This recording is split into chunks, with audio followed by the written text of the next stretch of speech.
more lives than you have saved with your state of emergency. Come here like Senator Williams and state that our opinion is X and our reason is Y. Can you understand our opinion and understand our reason? I understand the opinion, but I think I'm putting forward other reasons for us to contemplate. And if we are to work together, then work together may mean before the plan and not only to agree to a plan. Work together don't mean you make a decision and you come say, okay, let's work together, this is my decision. Work together, say, come, let us sit together with the information that you have and the information that we have. And come with a plan. Because, as I've said here in closing, Mr. President, after you teach the syllabus, you don't have to go no further. You just give the exam. Just give the exam. Yeah.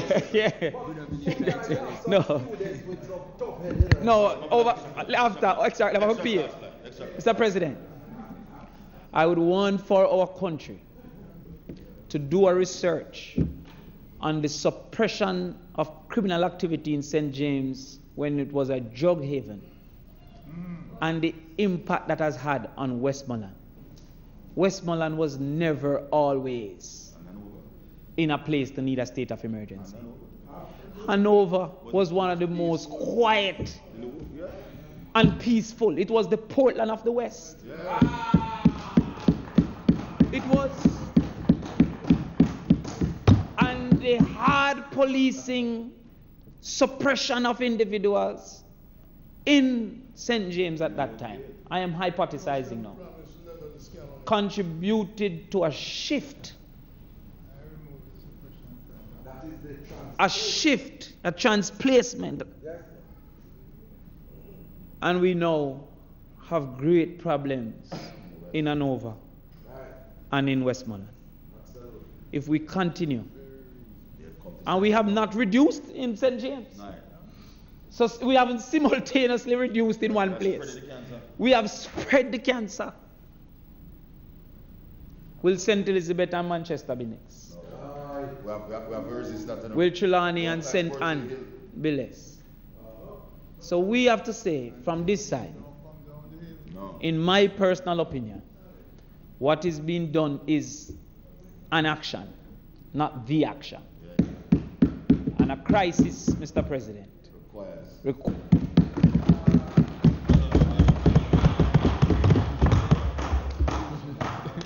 Yes, sir.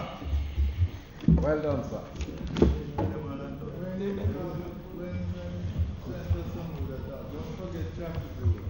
1982, in 1991, history class. Thank you, Senator Crawford. Senator Samuda. Thank you, Mr. President.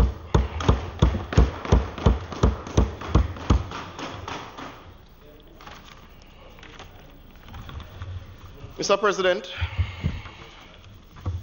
we are here this afternoon. Well, I am here this afternoon because of 1984, but that is a different matter. We are here debating the extension of the state of emergency that was declared in St. James, Hanover, and Westmoreland. And this afternoon, I too listened to Senator Williams and thought it necessary to reconfigure what I had intended to say. The decision to declare, and certainly a decision to extend a state of emergency, cannot be one taken lightly. And, the senators who have made presentations thus far on that side have put forward reasons why they don't believe it should be extended. And the senators on this side have put forward reasons why they believe it should be. But before I go into my reasons why I believe it should be extended, I want to start at the point that those who have said they cannot support it this afternoon, that I'm starting from the point that I am asking you to reconsider. And those who have not yet spoken, I am asking you to consider supporting. Because the fact is, as the Constitution... Well, wait on the message, Senator. There you go. Well, we'll see. We'll see if I can convince you, Senator Knight. But I'm asking for your support this evening on the extension measure, because I believe it is the right thing for us to do, and I will tell you why I believe so. Thank you, sir. The scale of the problem that we have faced in Jamaica for an extended period as it relates to violent crime, I don't believe is lost on any member of the Senate. I don't believe is lost on any citizen of Jamaica, because for as long as I can consciously remember following the news, for as long as I can consciously remember discussing current affairs, whether with friends, whether with elder cousins, whether with anybody you came in contact with, the fear of violence and the fear of aggression and the fear of society has been prevalent, certainly for the entire problem for a very, very long time. I don't have to go into the number of murders per 100,000, because those figures are often repeated. But we've all accepted that it is abnormal, and it is not a normal that we should accept. So we're starting from that premise and that point of agreement.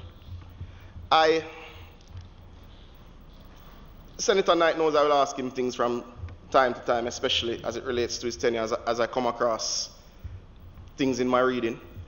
I will go back to your sectoral presentation of 1998. The headline that would have come out the Thursday after your presentation was "Jamaica Called to Crime War." And it went on, and I looked at what you put forward. I looked at what you had discussed legislatively, the changes to the Bail Act.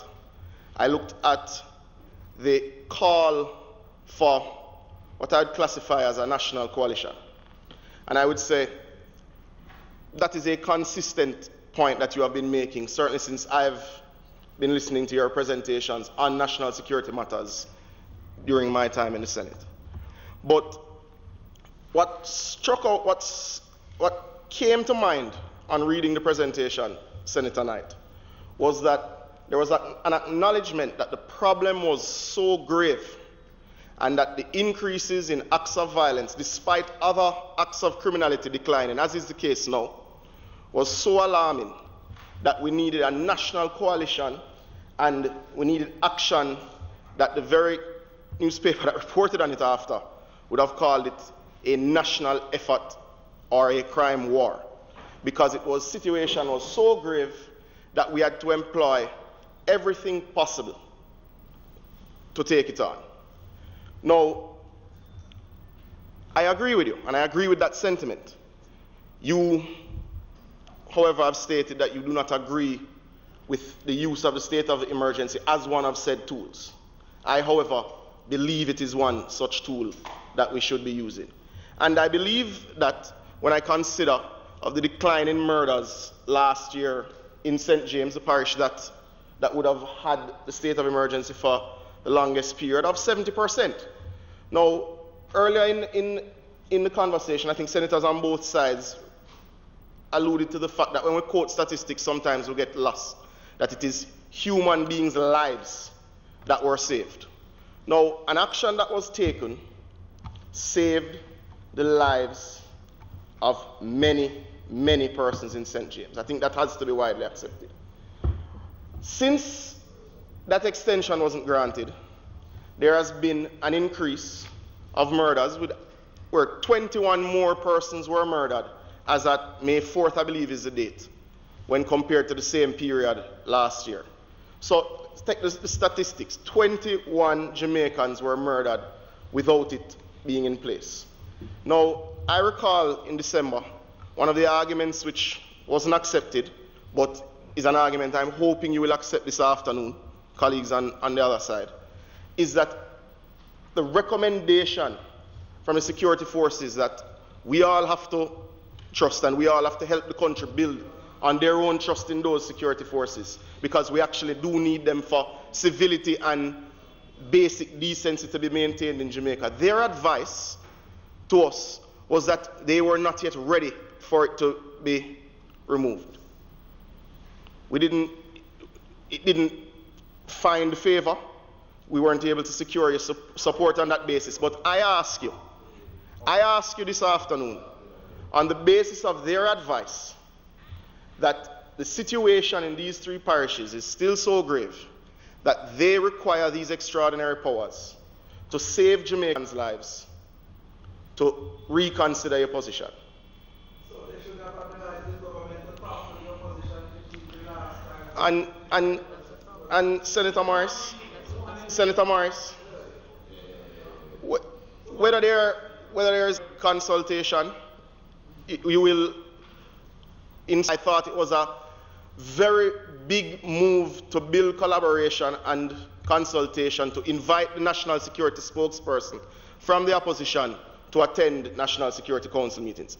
I view that as a strong extended hand, and I would believe that is a positive step. So we can't say, and we have to build it, and we have to build it over time, because Jamaica is depending on us. And I am saying to you, Senator Morris, this afternoon, may I have that relationship? I am asking you to support it this evening, because I believe that based on the advice of the security forces, that these measures will save lives. Do other steps have to be taken? Do we have to continue building the capacity of the security forces, the investigative capacity, the prosecuting capacity of the DPP's office? There are many gaps we have, but we have to continue building them. And while building that capacity, we have to do everything within our power to save the lives of Jamaican people.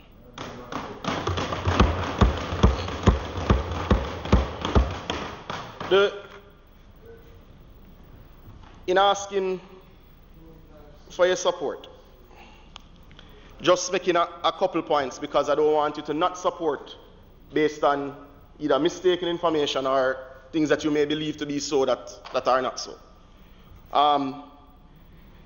Statistically, Senator Horton had mentioned earlier in his presentation that criminals had left, and it had led to an increase in murder in neighboring parishes, and he did mention Westmoreland and Hanover.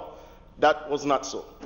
Murders actually, sorry, but that was as at the end of no problem, but that was as at the end of December. So I'm referring to the period that he was speaking to, because there was a statistical decline as opposed to a statistical increase, as he had alluded to. And we need to be accurate, as he himself has said in interviews. The discussion of a plan, right? You will remember from 2013, the National Crime, I'm hoping you'd remember, the National Crime Prevention and Community Safety Strategy. That was put forward and tabled in this House by then Minister Peter Bunting. It was that document which was tabled and heralded as a plan, and some of the elements as per implementation would have had some success in bringing down the murder rate. It was that document that was updated to become the 5-pillar crime strategy. So if that was a plan, and was a plan that was heralded, we can't then say that the 5-pillar crime strategy is not a plan, because that document is an evolution of that strategy. So, well, perhaps there are elements of it that need updating, Senator Knight, and I agree with you that greater consultation needs to be had to update that plan, but we can't say it's not a plan. We can say there are elements that may be not the best. Well, let's work on that, Senator Knight. Agreed, and let's work on that, Senator Knight. All right? Now, the country and many areas of the country and umbrella groups have called for greater consultation and collaboration. That is without question. But while that call is being listened to, and while we determine the framework of said consultation and the framework of that collaboration, there's action we have to take right now to protect the lives of Jamaicans. Now, I had said, and I don't know if you recall your first presentation on the first time when you just joined the Senate, on the first extension of SOE that you were able to speak on. Senator Crawford, in that first presentation, said something that found favor with me. He said, and he acknowledged a feeling that I have had for a long time, that it was unreasonable. I don't remember exactly how you worded it, so forgive me if I'm not quoting you properly, but you said, in essence, Jamaica faced local terrorism in many ways, and many of these people were terrorists in terms of when you look at people who would conduct acts of significant depravity. Now the question is, if we are in some cases fighting terrorists, what measures and what level do we need to take it to win that war against terrorism that are wreaking this havoc on the country? Now, your own debate and your own consideration. I am hoping that you will, as I believe, support this as a measure to fight that level of terrorism that has been inflicted on the people of the West. Because it's not normal criminality. It can't be described as it. And if you're dealing with terrorists, normal policing can't deal with an abnormal situation. So again, and I don't know how many times I've said it, but I am asking again that you accept this as a measure, not the only measure, certainly not a permanent measure, but as one of the measures to fight an extreme level of danger being faced by our citizens in the West. Right?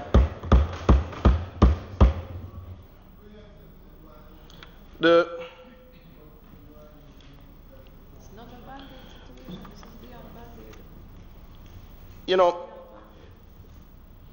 when you look at the statistics from the JCF, one of the things that should jump out at you is that 85% of murder is being committed by the gun.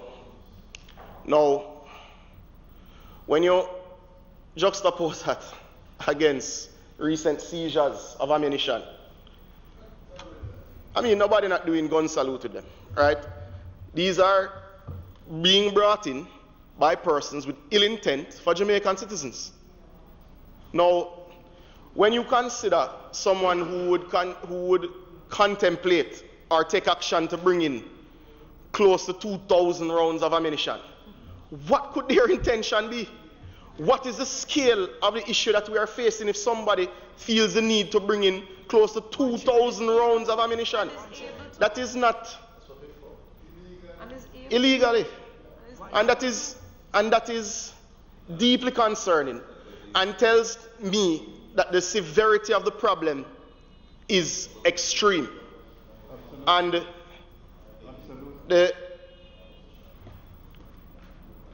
I am hoping, because I'm closing now, I'm hoping that when you consider the severity and the extremes that criminals are going to in that space, and the fact that the result of their efforts and their extreme efforts is the murder of, in some cases, entire Jamaican families, and that the measure, whether perfect, well, I mean, it's not a silver bullet, but the measure saved the lives of Jamaicans.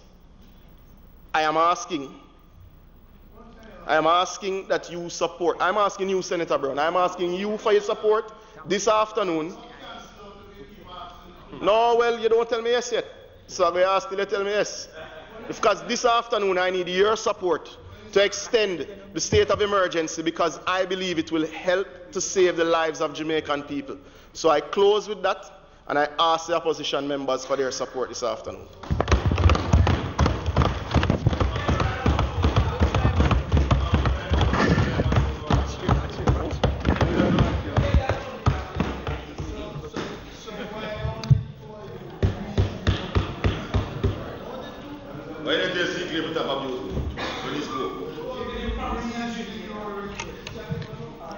Senator Brown, thank you, Senator Samuda. Senator Brown, for some strange reason, the word measured popped into my head. You can continue, please, Senator Brown. Mr. President, I've been taught to beware of Greeks who bear gifts. So,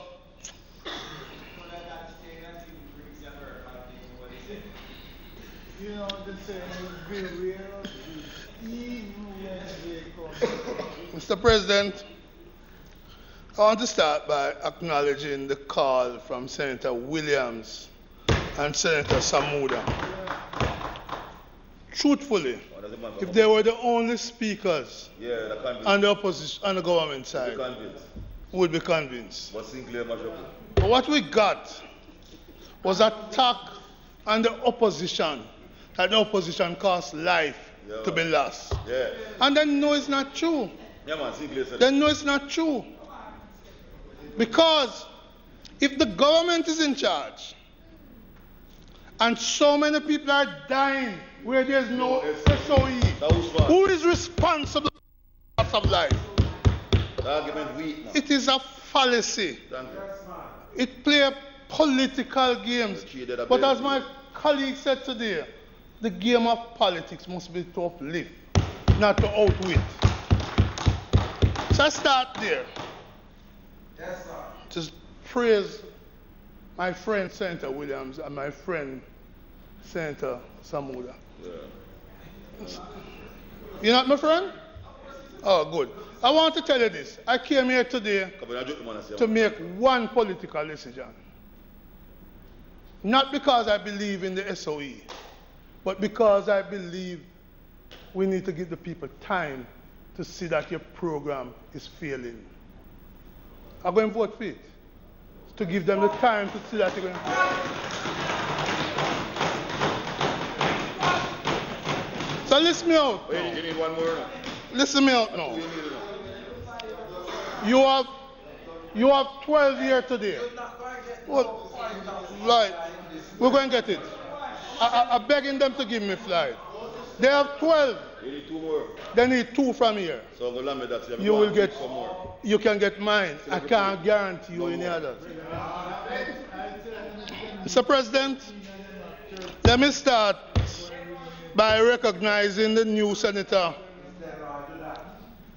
Morgan. Hold on there, man. Senator Morgan comes to the Senate because of a resignation. He's sworn in today in the Senate, and the very same day that the Commissioner of Police has said that his predecessor is under criminal investigation. Sure? Oh, God. Yeah.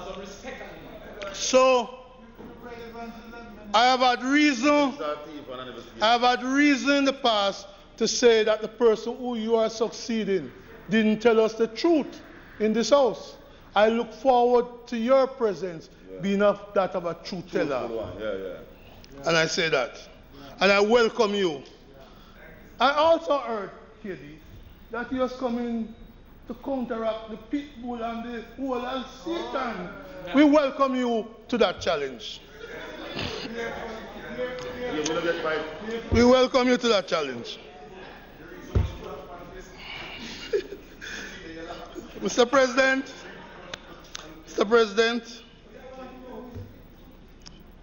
go look, make Matthew show the Facebook post.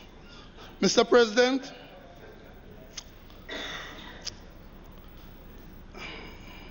I was watching the American Judicial Committee of Congress, and I found a cute saying. When somebody wanted to speak, the chairman would say, "What is the purpose of the gentleman from XY want to speak?" And he says, "To strike the last word." Well, I want not to strike the last word, which is from Senator Matthew Samuda. I want to strike the word of Senator Sinclair.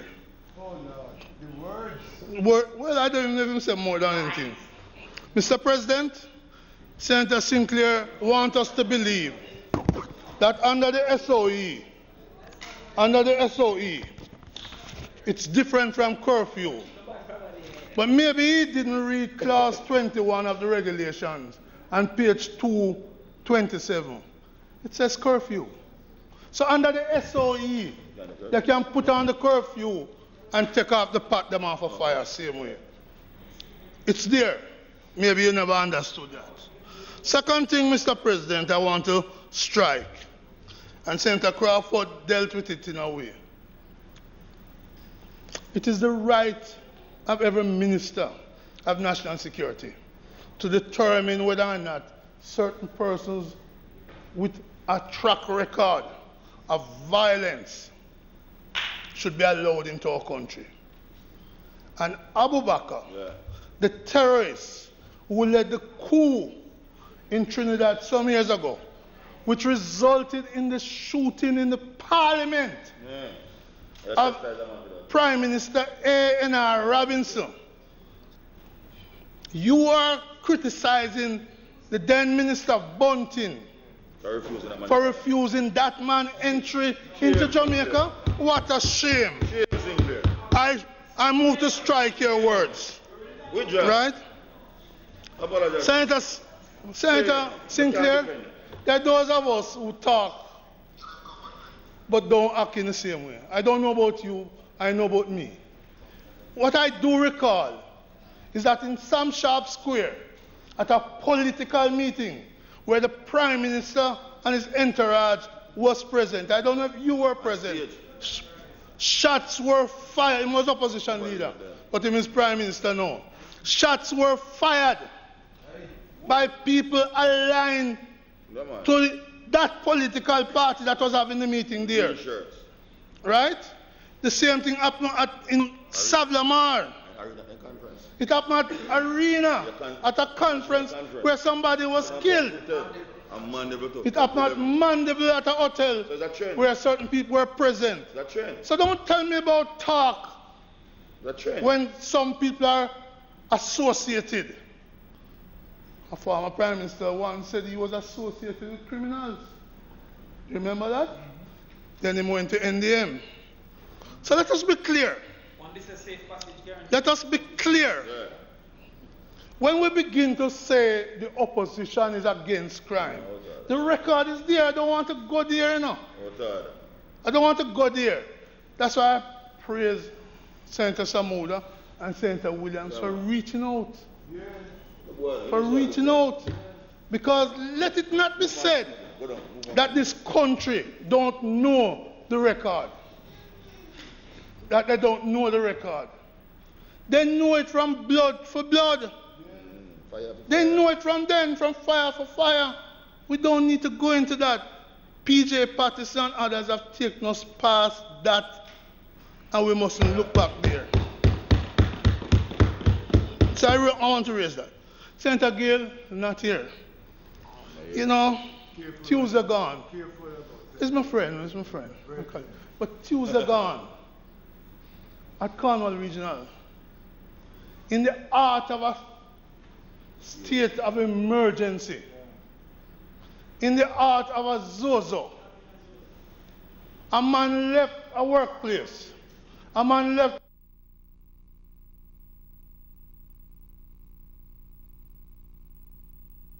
to pick up a gun in the Mount Salem area where there's a SOE, came back in the hospital, shot one man 7 times. Man heart for dead. That's why I'm alive. So your state of emergency never stopped that. Your state of emergency on Wednesday never stopped the farmer from Latry, St. James, who was murdered, Senator Webby, while sitting at his garage. This week here in St. James, under your SOE and under your Zozo. So let us be clear. When you say that people didn't vote for the SOE and that caused life to be lost, I come back again. Who is responsible for the life lost where there's no SOE? How years SOE, you know? You know, Mr. President, so I deal with this thing about it was interrupted. Stop it. Mr. President, in 2015, I'm minded to read it. Only says murders more rampant under PNP government. He must speak in Hopewell and over. Andrew Honest. And he said, among other things, said amongst them. I say to you tonight, labor rights, if we make the mistake of making the PNP continue in power, we will never be able to bring the murder rate back under control. So if you want to survive and live in your country and feel safe, and if you want your family to feel safe, and if you want to feel like you can send your picnic on the road and nothing will happen to them, then join us in kicking out the PNP. What can be more political than this, Senator Johnson Smith? What can be more political than this? And then he went off a tree and made the famous, if you want to live with your door open and your window open, and wake up in the morning and still be alive, vote for the JLP, vote out the PNP. Is there anything more political than that? Isn't that what we should be apologizing for? But I respect you, Senator Williams, and I respect Senator Sinclair. In other words, those who are begging now for a non-partisan approach must recall their own contribution to dividing the country. Yeah. You must recall that. And so Senator Crawford has said that for the last PNP administration, 2012 to 2016, the murder rate was lower than it has been under this JLP government minister. Let me remind you, 2016 is 1,352. The highest on the PNP was 1,207. Then you had the record in 2017 of 1,654. And then it came down with a state of emergency to 1,287.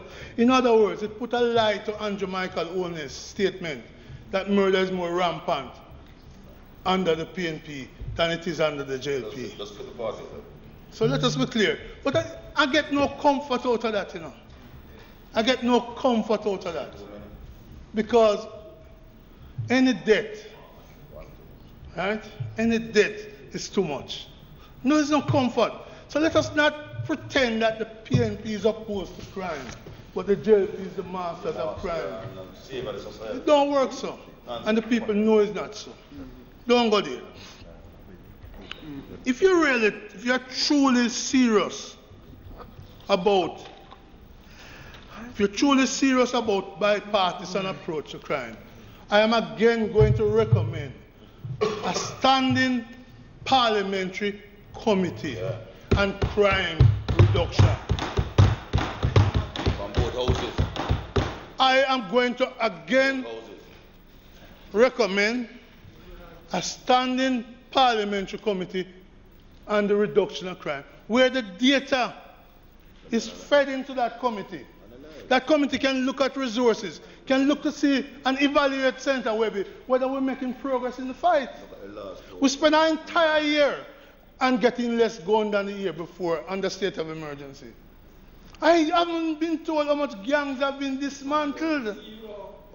But from the Zozo debate, I told you gangs and guns. I've been consistent, gangs and guns. So put in that parliamentary committee.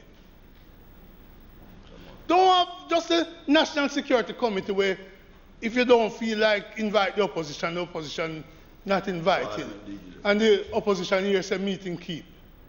If we're really serious, not just to get my little vote and an extension today, And then you go laugh tomorrow. go and put in that parliamentary committee, bipartisan, which can meet in camera too. We can look at the plan that was promised. Because now we asked for the plan, you know. Is your government promised us a plan? And I asked them 2017, where is the plan? They're still planning to give it. So again, permanent parliamentary committee, which can look at the issues. And I'm saying to you, because your government, Minister, came to power on the backs of the promise of Andrew Michael Holness, that we will be able to sleep with our doors and windows open and wake up alive. That wasn't so for Shanti. Wasn't so for Shanti. Not so for the little girl in Hanover coming from church. Not so for the people in St. James, the farmers and others who are murdered. Not so. So if we're really serious, I invite you to look at my call for a permanent parliamentary committee. I'd like you, Mr. Minister, to know when the next extension comes. How many people you detain? Yeah. How many of them charged? Yeah. But the parliament doesn't get that information. No report card. The parliament doesn't get that information, but you come and say, vote. And I don't know, Senator Webby. Where we're going? Balance scoreboard at least will tell you, say you need to get information. How much guns? How much guns? So, we need to do that. Or detention centers. We need to do that. Because I'm going to recommend, Minister, that this parliament must receive reports on the activity of the state of emergency. How many people detained? I heard Senator Skiff that first day they pulled 30 odd people from Westmoreland. And I think it was a word scrape up today. But that's what it was. And then by the next day, I heard the superintendent so we let them go because we didn't have anything on them. So why did you? Why are you taking up people who have no reasonable reason to think that they have anything? No intelligence.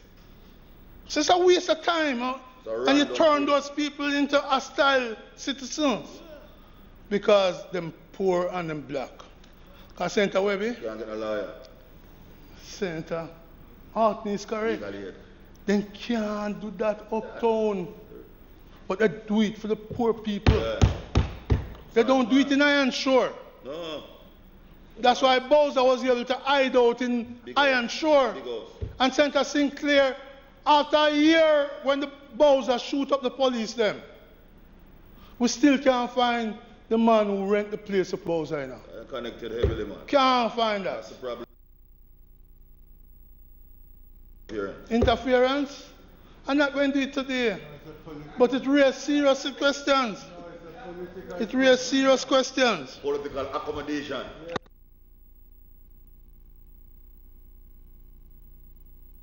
Keep us safe has failed.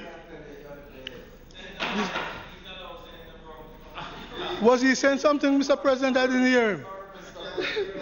Mr. President, despite 1 year of Zozo, 1 year of SOE and Zozo in St. James, the sustainability of the crime fight is lacking. It's not about an interruption of 3 months.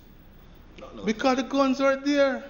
Not yet. Because even this SOE, I say, a man come off a Cape Cornwall Regional, go next door, pick up a tool, Senator Webby, on the workplace, and put 7 in a man.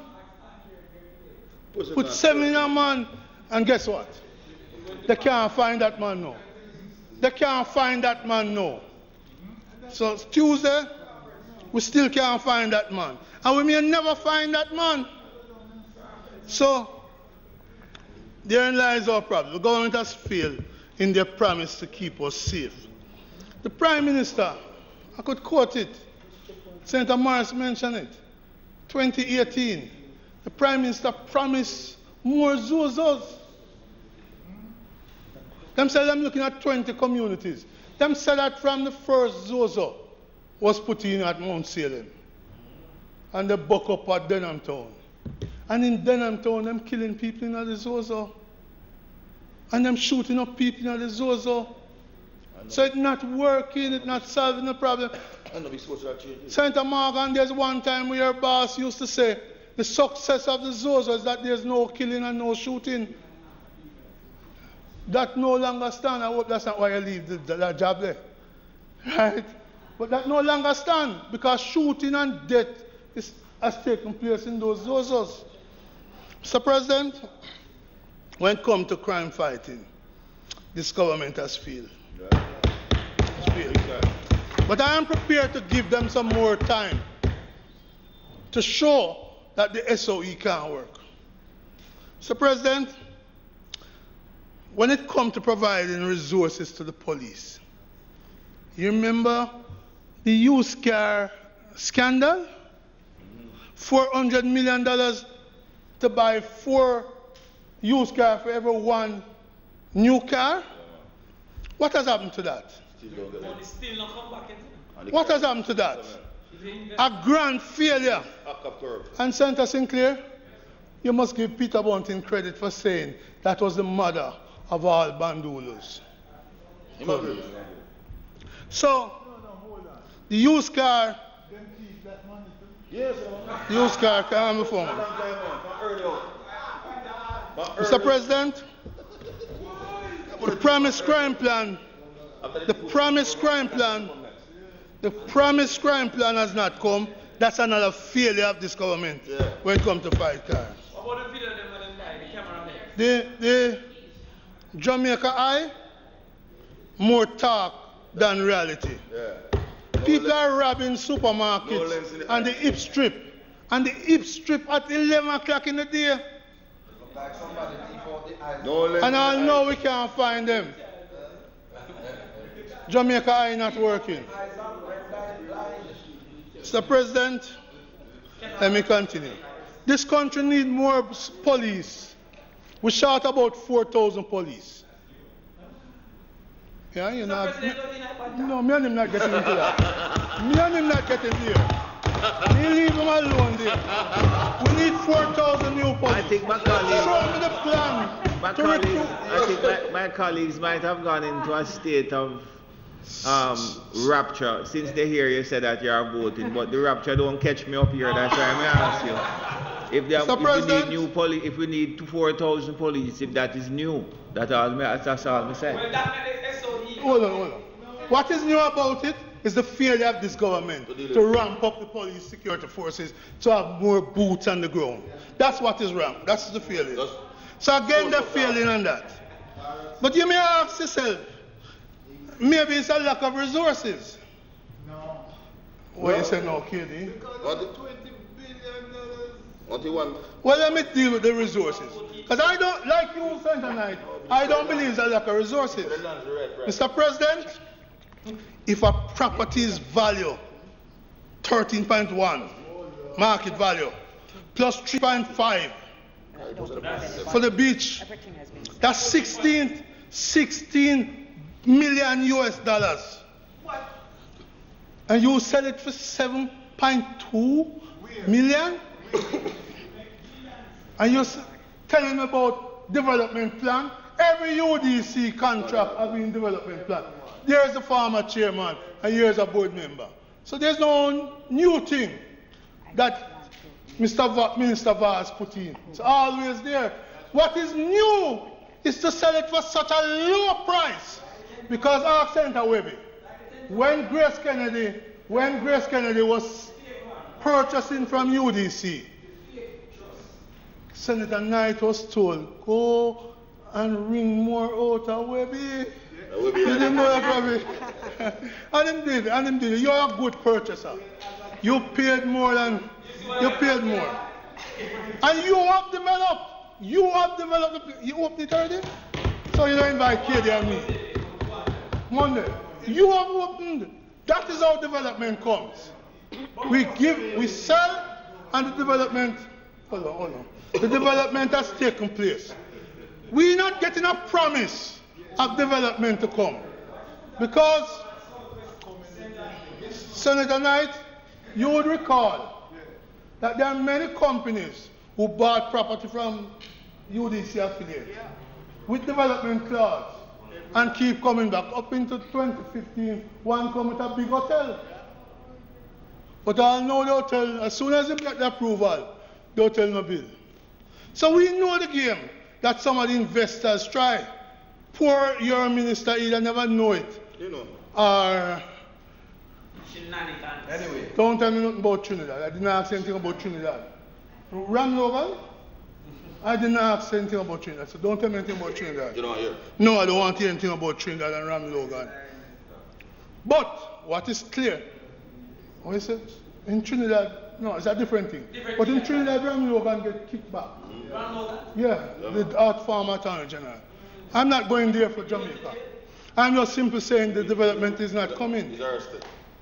But, Mr. President, the difference between 16-point-odd million US and the 7-point-odd, almost 9 million, could have been used if we optimize the sale to assist the security forces. That could have been done. Mr. President, we could have found money to deal with the security forces if we never overrun and override the NWA contract for the wall at Petrojam to the tune, Senator Morgan, of $67 million. That money could have gone into providing more boots on the ground for the security force. It could have solved what Senator Gale said, that they need incentive. Right? So let us be clear. The sweetheart deals is what is preventing us from solving the crime problem. And I want to know who is the sweetheart in these deals. I see Minister Shah saying, oh, we must forget what's going on down there. But is the Minister Shah who called Washington a sweetheart deal? Yeah. When we get more money than it was valuing and more money that his colleague was willing to pay for it? Right? So, in other words, more money could be found. That's not coming. That's not coming. That's not coming. If you believe that, you believe it's snowing outside now. If you believe that, you believe it's snowing outside now. Right? So, the problem we face is that while this government cannot solve the crime problem, while they can't solve the crime problem, they are good at making sweetheart deals which suck money out of the crime fight. Suck money out of the crime fight. So let us be clear. It sucks money out of the fight against crime. So the sweetheart deal at Petrojam, deals at Petrojam, the sweetheart deal at UDC rooms, those are what concern me. Because all of that suck money out of cars to fight crime, out of bringing more police and security personnel into the picture to fight crime. Because what the people really want, it's not that they want state of emergency. What they want is more soldier and police on the ground in the community to deter the criminals. And then to get the guns and to crush the gangs. Not the SOE. Mr. President, let me tell you this SOE thing. Under the definition clause, 2E, it says, it defines what is essential service. Listen what it says.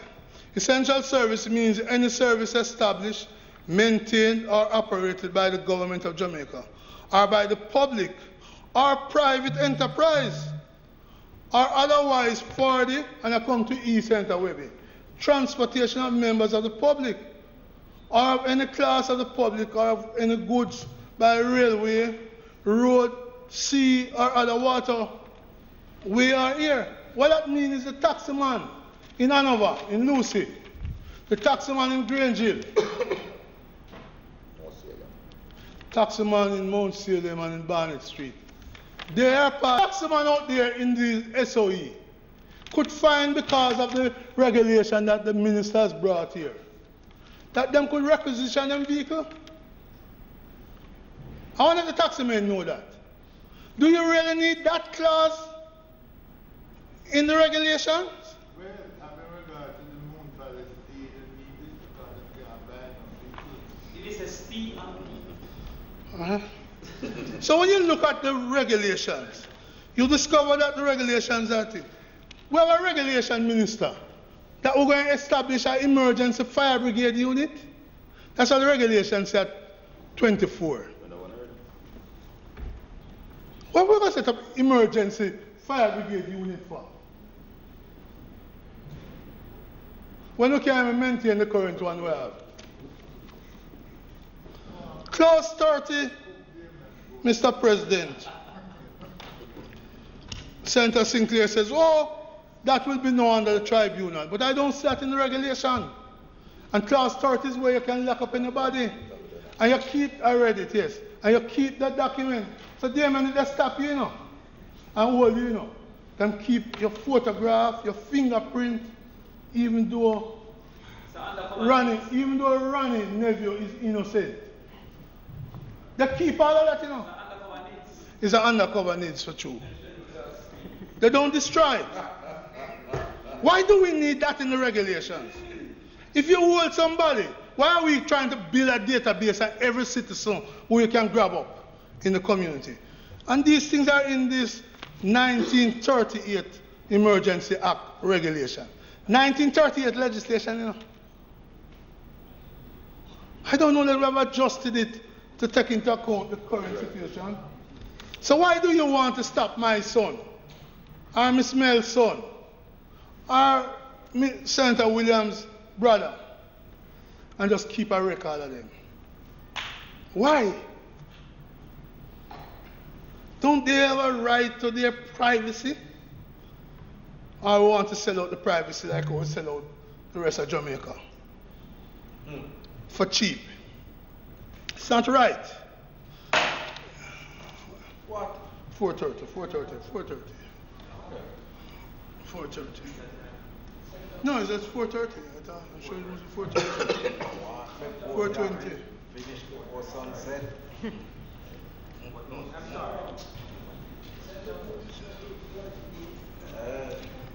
38 don't cover it. If you're looking at 38, it don't mention 30. My time up? Well, don't extend it now if we want to shut it down, whichever one. The camera's gone already. So let me say. The speaker's time having been exceeded, Mr. President, might he be permitted to complete his presentation?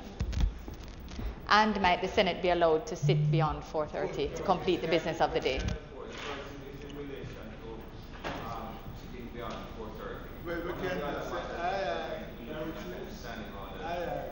One of the other matters that we are going to be looking at the standing orders review that is presently taking place.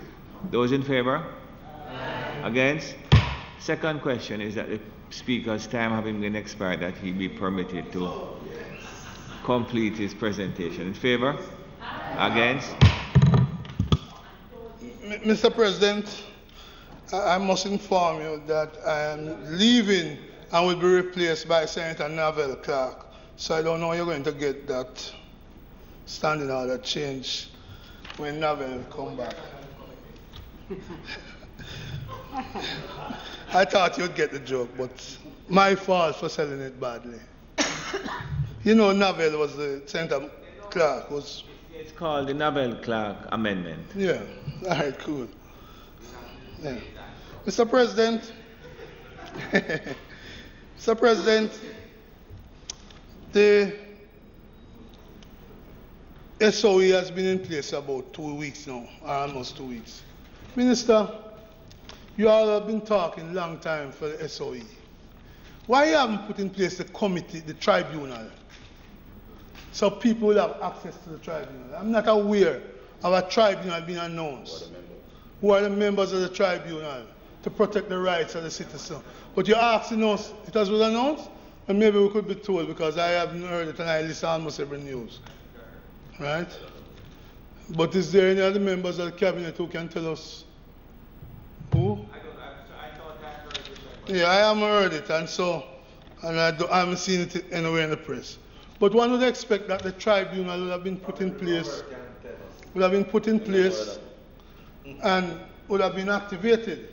So the people who are detained can have swift access to a hearing.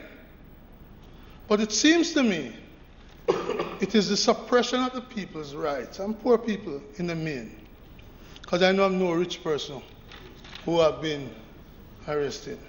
I don't like this. I don't like the regulations. I saw what happened to the lady, Miss Chin, where people were prepared to put her away for Jade Chin. Jade Lee. Jade Lee, yes. People were prepared to put her away for 7 days and another 7 days, but for the intervention of our attorney. I don't like the SOE. It's not necessary.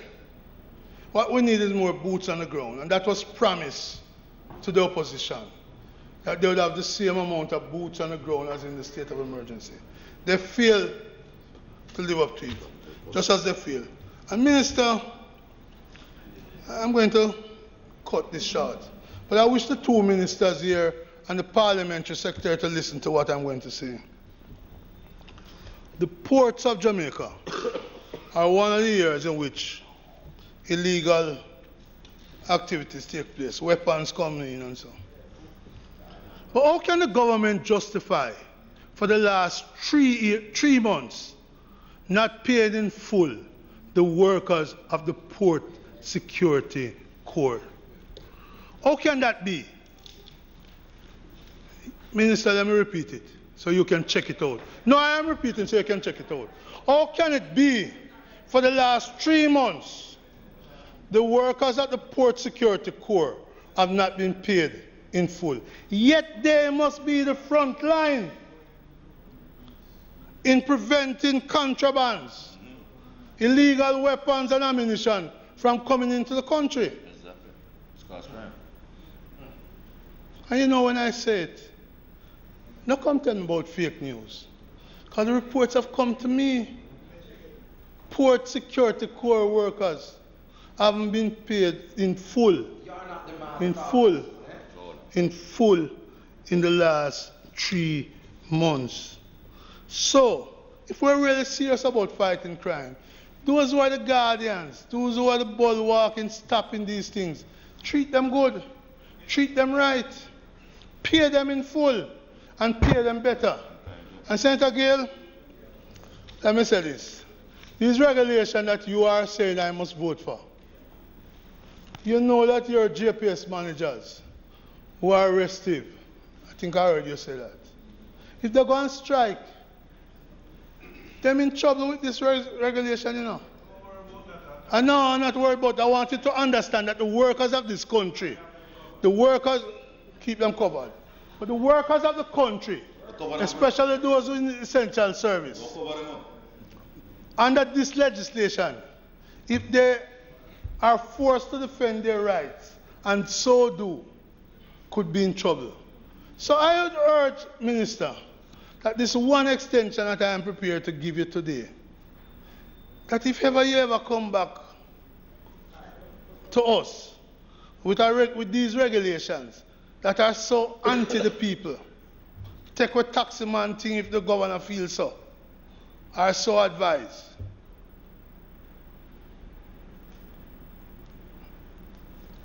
Prevent workers from taking their industrial action. If we have these things which are so anti-work, and not only that, in this regulation coming from the 1938 law, it protects property, Mr. President. Compensation for property. But there's no compensation for life. Look at young Burrell. Shot and killed the other day. You're the lawyer. You can't go tell him it's not proved. I believe his father. Shot and killed. Shot and killed. Shot and killed. What compensation is in this legislation? Senator Brown, you're talking about an ongoing police investigation? I'm talking so just leave that alone. Huh? You want an answer? I'm talking about the principle. I've simply stated, one, it's not before the court, so there's nothing sub judice about it. One, no, it's not before it's the not court, sub judice. It's not sub. Hold on, man. It's an ongoing police investigation. It is in you the are news. A member of the Senate. I am Allow the simply police saying, let them do them work, now, brethren. Mr. President, you're cutting me too short before you hear what I have to say. I'm simply saying that there's that case. What if in Montego Bay, in St. James, in St. James in total, in Hanover, in Westmoreland, under these regulations, where is the compensation for the loss of life, which may happen? We know, for example, that there was another state of emergency in 2010 in the corporate area. We know that life was lost. And yes, President, we know that that is under litigation. But I ask, what compensation in your regulation, Senator Webby, for the loss of people's life? You look after property. Oftentimes it's the wealthy who own that. Poor man who own a little piece. But where's the equity? What about loss of life? Why not know about poor people's life? Why is it under these regulations the security forces are allowed to treat one set of business people one way, but the small business people, like Skinny, get pushed down? It is issues like these, Senator Samuda and Senator Williams, why your call, where your call is so difficult to answer. But I am prepared because I believe that life is the greatest teacher. And those who support this today, which is not in their best interest, it appears so. KD Knight cite the beautiful case of Barabbas. Give us Barabbas. Crucify Jesus. Well, I am prepared to be like one of the Joseph them. Carry the cross, but won't be crucified. No, I love all the Peters. I love all Peters. I love all Peters. I love all Peters. So, yeah. So, I make the point here. This, like, the regulations are flawed. Is who said that a while ago? Senator Horton? No. The regulations are flawed. They are not up to the time. They are not up to the time. The problem I have is that the government is undermining the fight against crime by too many sweetheart deals. Corruption breeds crime. Corruption encourages crime. And when people see ministers allowing the things to happen that they hear at PAC, Auditor General Report, Contractor General Report, they ask themselves, so why the law should bind me? When in this law, the society, lawmakers are lawbreakers. That's the hypocrisy. The hypocrisy which comes to say PNP is bad for crime. Yeah. Vote them out. The hypocrisy which says PNP must keep voting for us, but for which you curse us. And my shoulders are broad. I can take any amount of cursing. I can even take my friend taking 2 jobs as me, because we're friends. But all I will say to you, you have a vote today, but don't count on it all the time. May it please you, Mr. President.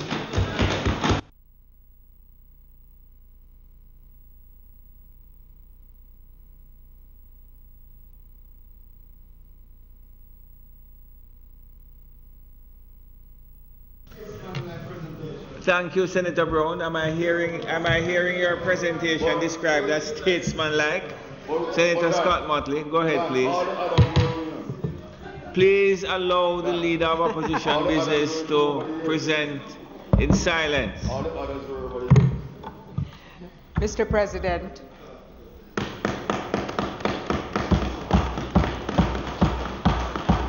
I find myself in the same unenviable position that Senator Williams found himself, where almost everything that you had noted to say has been said. Yeah. But I do want to make just a few comments, and I've assured the leader of government business that I will be brief, and she does know I keep my word. I hope you'll permit me, before I commence, to send the wishes for a speedy recovery to Mrs. Siaga. To Mrs. Siaga, hoping for the speedy recovery of her husband. Since her husband is, I know Senator Brown is correcting me, but he's not in a position to receive them. And I would like to pass them on to Mrs. Siaga. I also want to take the opportunity to offer my condolences to the families of those 11 children who were injured in that incident. And the reason why I raise it in the context of this discussion in particular is because we focus, in the state of emergency, we focus on murders and lives that are lost in violent ways. But what is happening in our country is not limited to people who take guns and shoot people. What is happening in our country is a reflection of the underlying disorder which is taking place. How could you possibly countenance having 12 people in one motor car? Jamaica has to do better. And we have to do better by lifting all the different layers that contribute to the violence which we see demonstrated on a daily basis. When somebody walks into a place and shoots several people and walks back out and appears unconcerned, it is not just about gun violence. It is that we have lost the moral fabric of this country. And there is no one who is not accountable. Mr. President, I have spoken on similar resolutions on numerous occasions. I do not believe that states of emergencies are crime-fighting tools or strategies. I believe that they suppress crime, but I don't think that they really lead to a solution. There is so much to be done, so much that we have to do in order to really make Jamaica take the position in the world which it deserves to have.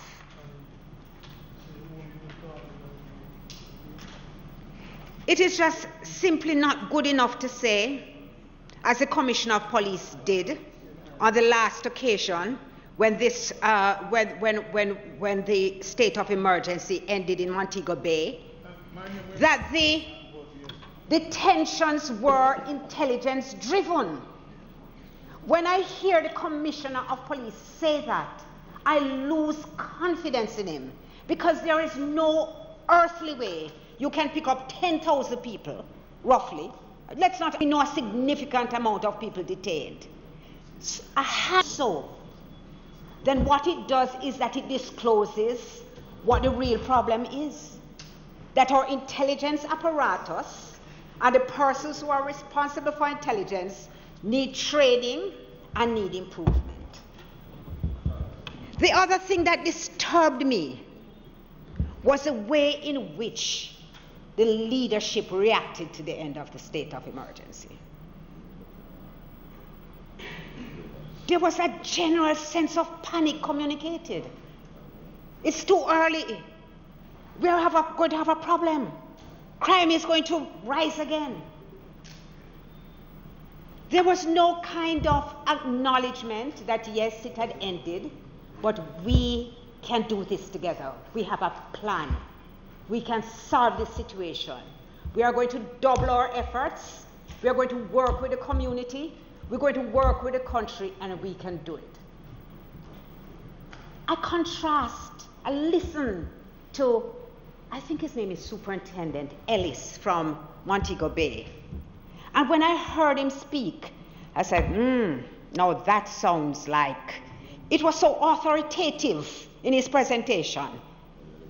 When I listened last night to Superintendent Kirk Ricketts from Trelawney, and I heard him say listen, don't even think about coming from Montego Bay or Westmoreland or Hanover to over here. We are going to send you back. It inspired so much confidence in me that the police was ready to take on this fight. And it is a fight. It is a fight in which the opposition joins. Now, I reiterate my point, only because I promised to be brief, why I will not go into it. But the state of emergency the element of the state of emergency, which I find is used and is relied on, is the arbitrary detention of persons. I listened to Hugh Faulkner from the Legal Aid Clinic speak about some detentions which took place in Westmoreland. And he pointed out that 7 young men had been picked up. He said they were detained for less than 48 hours. And he added they were all gainfully employed. And as I listened to him, I said, I wonder if they kept their jobs after. I wonder if it interrupted what they were doing. Because I remember that when we went to Montego Bay, when we had to take the decision about whether or not to vote for the continuation beyond the year, part of the problem which the persons expressed to us is that once they were picked up, they were tainted. That people weren't interested in the fact that they were innocent or not charged. They were just tainted. They lost their jobs. They also pointed out to us that if they didn't have, they needed to get a white paper in order to prevent themselves from being detained again. And at some stage, the police would just simply take the white paper and would tear it up. So what the attorneys were doing to protect the people was that they were actually making copies of what they call a white paper, so that the attorneys themselves could go and make the intervention. You know, I think about all of this and I say, so why can't we use extraordinary policing? Now, we know normal policing is not going to work. Police on the corner here, police on the corner there is not going to work. But why can't we use extraordinary policing, which will make people feel safe, which will make criminals feel that they have something to fear? You know, when I was a young person, which was a long time ago, I remember being in Spanish Town, driving through Spanish Town, and I saw this blue falcon stop in front of me. A falcon is I think it's an Australian. That you would know about that, Mr. Matthew. You would know about falcon. it was an Australian car, if you're into cars. And when the doors opened, President, every man scattered. Trinity was in reference to, I think, Superintendent Trinity Gardner. It was not superintendent then. Keith Gardner, so sorry. And it was like, this man come, and every criminal gone, because this man has appeared on the scene. And there's a kind of respect that they had for his authority. They knew somebody was in town who was going to enforce the law. Fear because of his reputation of his own fearlessness. And sometimes I think that it's important how you do it. Now, let me say this. I think the government needs to sit back and reflect a little bit more on the use of the state of emergency. The state of emergency should be the last weapon in your arsenal, that when you pull that one out, every criminal knows that, man, it's time to scatter. I have said on numerous occasions, you normalize it, you're in trouble. And as a matter of fact, when I saw the report of the incident at Cornwall Regional Hospital, a man never afraid. The man got him gun to come back to deal with something on the work site. The next day, a farmer was shot. It's like, to the people there, so what is this really? We've been here before. We're going here again. But it doesn't have that impact. You understand, Senator Sinclair, that impact?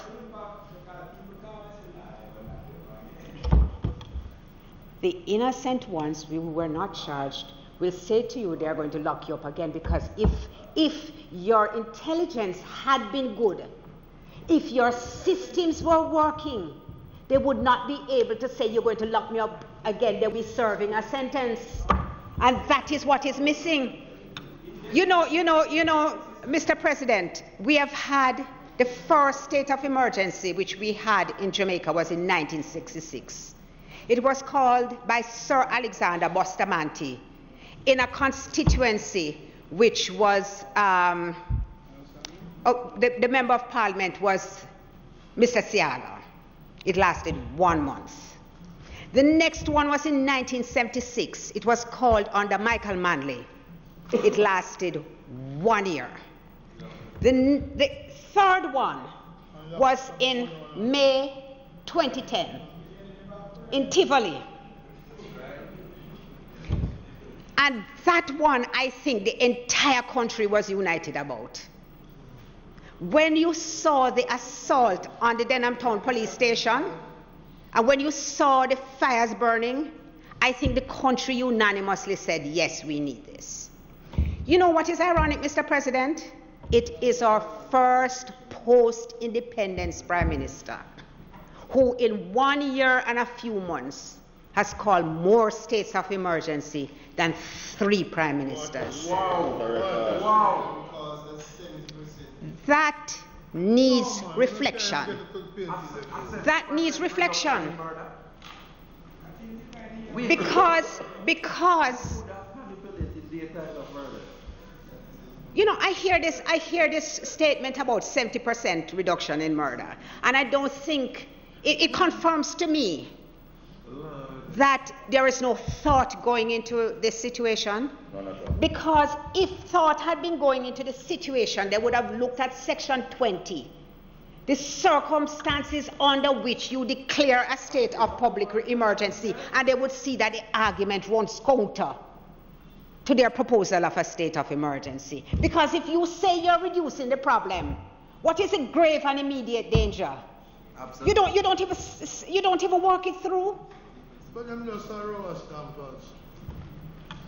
Mr. President, there's a matter before the courts now, challenging the constitutionality of the state of emergency and seeking compensation for one of the detainees.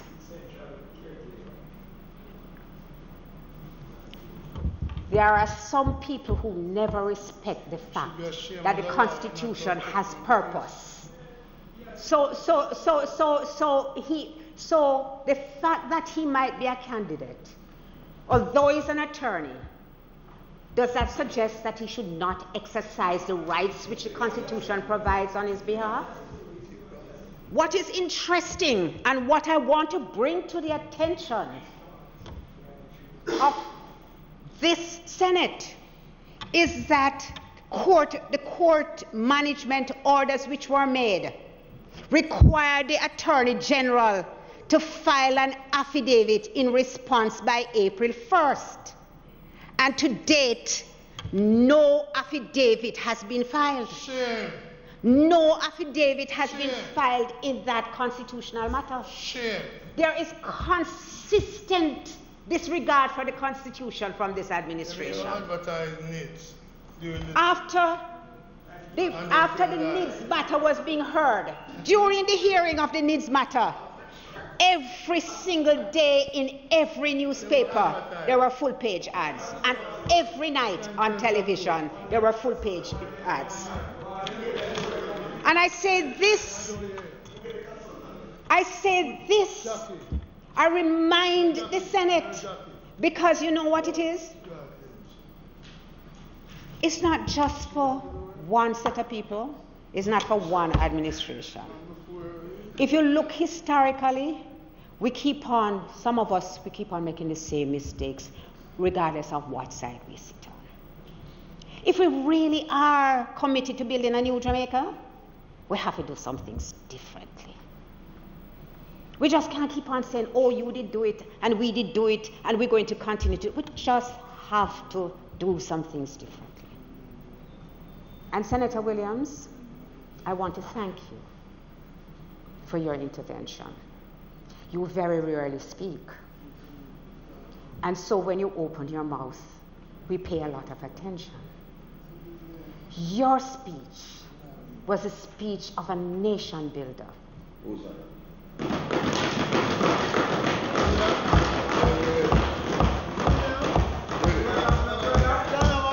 You turned my vexed spirit thank you for that. Willie, give me. Because there are times when, even as a leader here in this seat, I need to be reminded of what my ultimate duty and responsibility is. And I thank you for reminding me.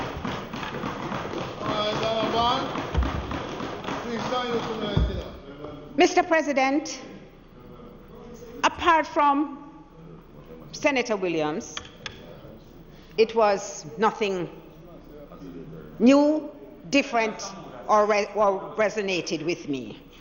It might not be nice, but it is. You know by now that I say what is in my heart. True. Senator Smaruda, I embrace you with that remark. Mr. President, I hear the voices of the people of Hanover. I hear the cries of the people of Westmoreland. I have my own reservations about the constitutionality of this action. But I hear their cries.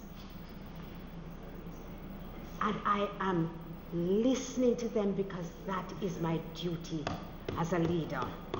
And I am prepared, Senator Williams, to give that opportunity, that space for the administration to do all that is possible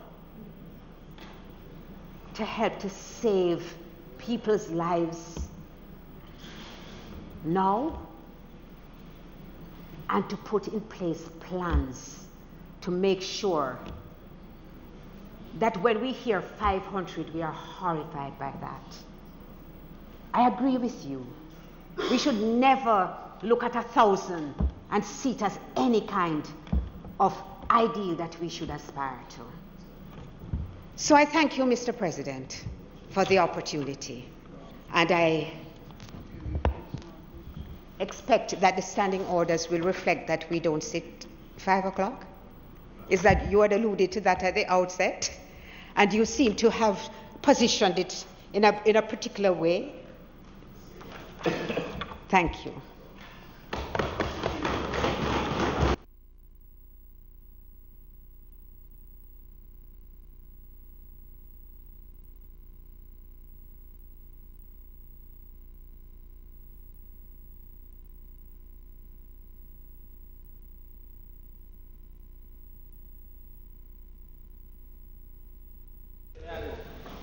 Thank you, Senator Scott Motley.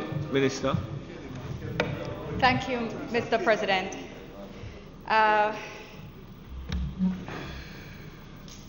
So it's been another day of... Don't look to me for the adjective.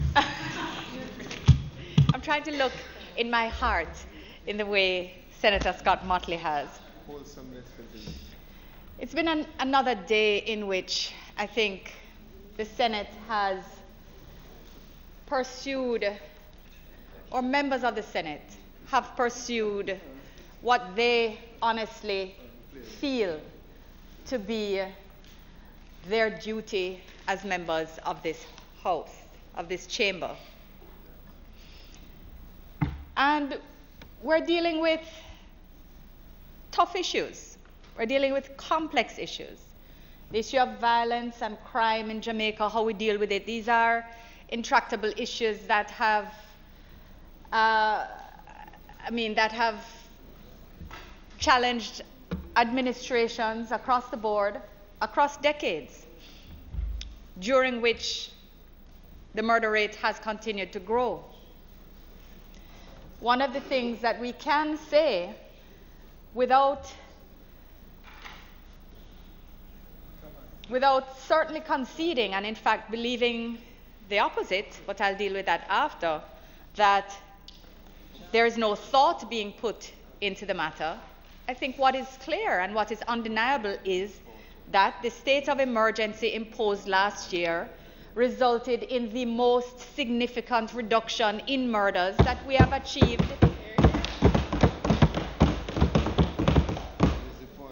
Lives were saved. So I'm not going to reopen a debate of numbers for numbers, who did what in 2012, 2015, 14. I'm not trying to reopen that debate. I don't think it will get us anywhere. But I do want to just address the point which has emerged in the discussion on the opposition side, which is a sense that they want to feel assured that more is being done beyond the state of emergency. And various issues have been raised or alluded to. So I want to remind that even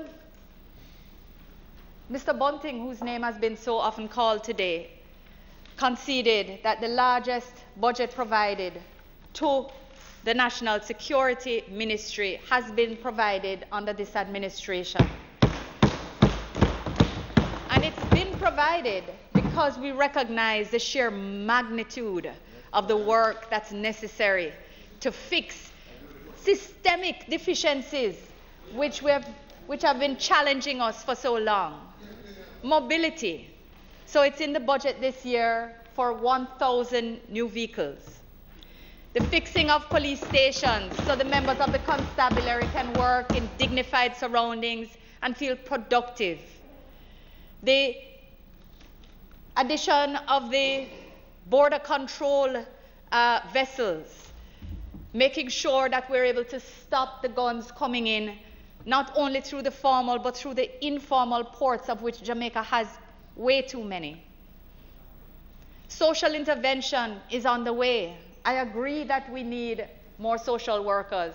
I was saying that in opposition when I was spokesperson for education and youth, and I continue to believe it. We need more people in the communities, and that is something that we're working on.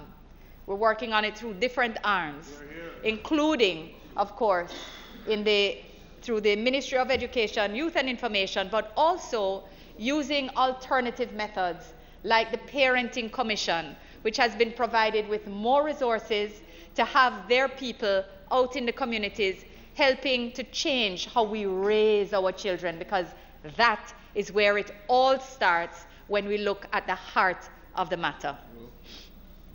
Mr. President, it's been said that, just on the matter of the plan, which I just have to address to supplement the point made by Senator Samuda regarding the 5-pillar. The fact is that there's also Plan Secure Jamaica. We know that the 5-pillar crime strategy addresses prevention and the entire range to rehabilitation. We know that there are divisional policing plans, which the Commissioner has indicated exist in each of the police divisions with performance targets and KPIs. It is that thought and strategic analysis is being put into policing. And we see the results because there are reductions in the indicators of serious crimes and in murders and shooting elsewhere. We're getting reductions, but it does not mean that we have eliminated an emergency circumstance, and in particular in the areas where the state of emergency has been declared. And the fact is that, without going too deeply into the constitutional point, that Section 23 of the Constitution under paragraph B specifically anticipates that there will be extensions. It says that the period, the proclamation, may be extended from time to time by a resolution passed in like manner as is prescribed in paragraph A, for a further period not exceeding, in respect of each such extension, a period of 3 months. It contemplates that more than one may be required. But as we're here, yes, absolutely. As we're here, not seeking a multiple extension, we're seeking the first or the extension, depending on the advice of the security forces today. But I thought it was important to make that point, that it is not beyond contemplation that the Constitution permits this, and that what was proposed to be done before may well have been constitutional, even though an opinion was attained otherwise, or obtained and stated otherwise. Mr. President, one of the concerns put forward as to whether the state of emergency should be supported was based on the concern that what is being done under the state of emergency can be done without it. And I just want, again, without getting too deeply into it, that apart from the powers of detention, which are, yes, admittedly important, an important power under the state of emergency, the fact is that the powers of the JDF under the state of emergency are vastly and fundamentally different. They do not have the same powers under the ordinary laws under which these matters would be addressed. So yes, you can have a curfew, but the curfew can only be imposed for 48 hours. And then who's going to man that curfew? Because the JDF soldier that has to be with the police cannot do anything. So I must stand and watch. So when you throw, yes, it is true. The curfew can only be imposed for 48 hours at a time. And the cordon can only be imposed for 12 hours at a time. So these are differences that are real. No, but these things have to be clear for the record. These things have to be clear for the record. It cannot be that assertions are made as fact and they are not met. Even if we disagree, it is my time to speak and I am using it as it is afforded to me. Mr. President, no one is saying or has ever said, without going much longer, that the state of emergency is a magic wand. It certainly has not eliminated murder or shooting, but as was indicated as the main intent, the intent is to ensure that we can return the communities declared to a state wherein regular policing can be successfully implemented. Mr. President, it will save lives. Mr. President, it has succeeded before. Mr. President, we have acted on the advice of the security forces, and we do believe that the threshold required by the Constitution has been met. I want to thank Senators Williams and Samuda in particular for having so effectively, as it appears, reached out to the opposition, and to thank the opposition in advance for the support which members have indicated that they will give to this resolution today, Mr. President, because it is important to lives, and it is important to the lives of all Jamaicans. So with that, Mr. President, I ask that the motion be approved. Thank you, Minister. The question before the Honourable Senate is that the motion which was moved by Honourable Minister and contributed to by a number of senators be approved. Madam Clerk, the roll.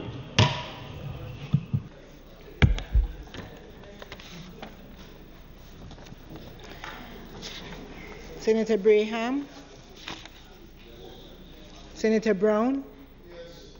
Senator Charles, yes. Senator Crawford, no.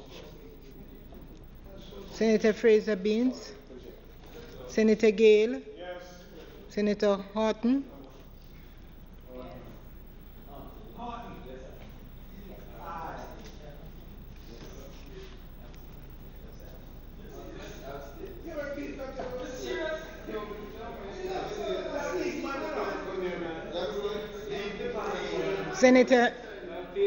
Senator Hill, yes. Senator Johnson Smith, yes. Senator Knight, Senator Longmore, yes. Senator Morgan, yes. Senator Morris, no. Senator Morrison, yes. Senator Samuda, yes. Senator Scott Motley, yes.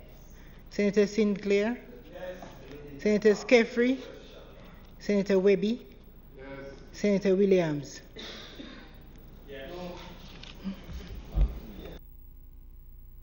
Mr. President,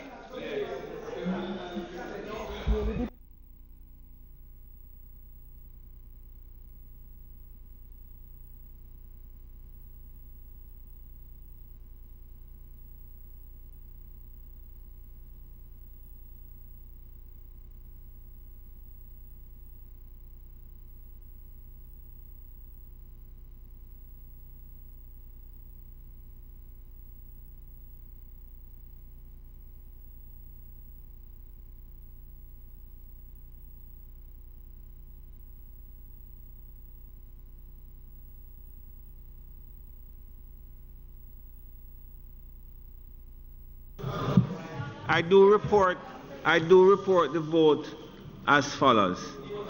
Absent, 3 members.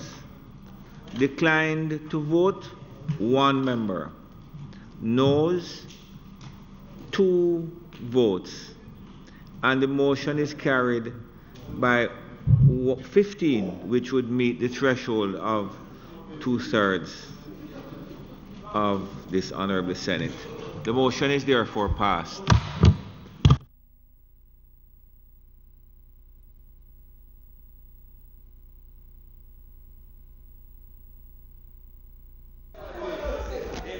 Mr. President.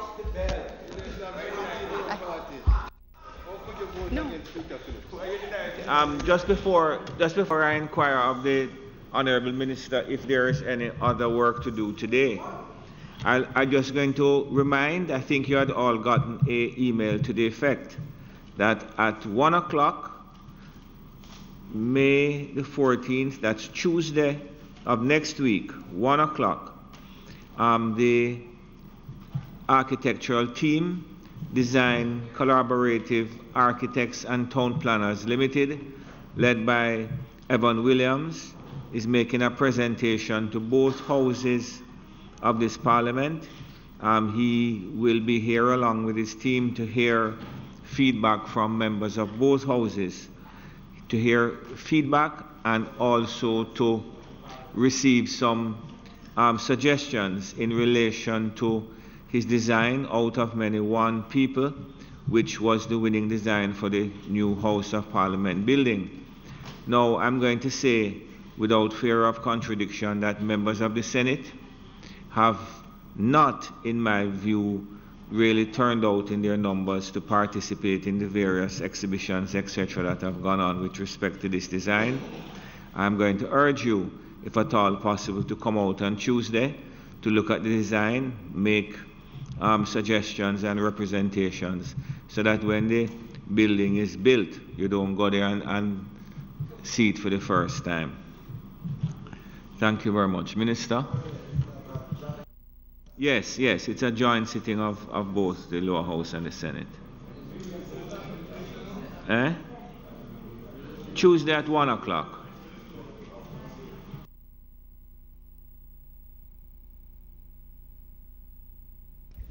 Thank you, Mr. President. Mr. President, it's not intended to do any further business today. Might the Senate be adjourned for a date to be fixed? Thank you, Minister. The question is that the Senate be adjourned for a date to be fixed. Those in favor? Against? This Honorable Senate now stands adjourned.